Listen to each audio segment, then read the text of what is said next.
तेव्हा आमचं लग्नाच्या गोष्टी सुरू होत्या आणि तेव्हा एक कल्पना डोक्यात एक कल्पना आली का बाबा आपण जेवणावर, घोड्यावर, या सगळ्या लाऊडस्पीकरवर याच्यावरचा खर्च किती आहे आणि आपल्या सायकलला जर आपण 350 दिव्यांगांना सायकल दिली तर त्याचा खर्च किती आहे, तो कमी जास्त सारखाच येत होता. आणि मग आम्ही ठरवलं का घरी सगळ्यांना पहिले विरोध केला का अशा पद्धतीनं थोडं होत असते. आणि मग सासरचे मंडळी आणि आमच्या इकडले थोडे वादिवाद झाले.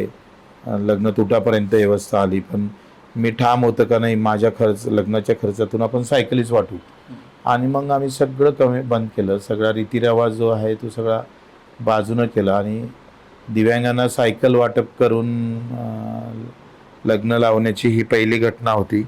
आणि तिरंग्याचं पूजन केलं, राष्ट्रगीता आपल्या मंगलाष्टासोबत आम्ही राष्ट्रगीत पण म्हटले. एकमेकाच्या हाती तिरंगा देऊन आम्ही लग्नाच्या विधी पुऱ्या केल्या.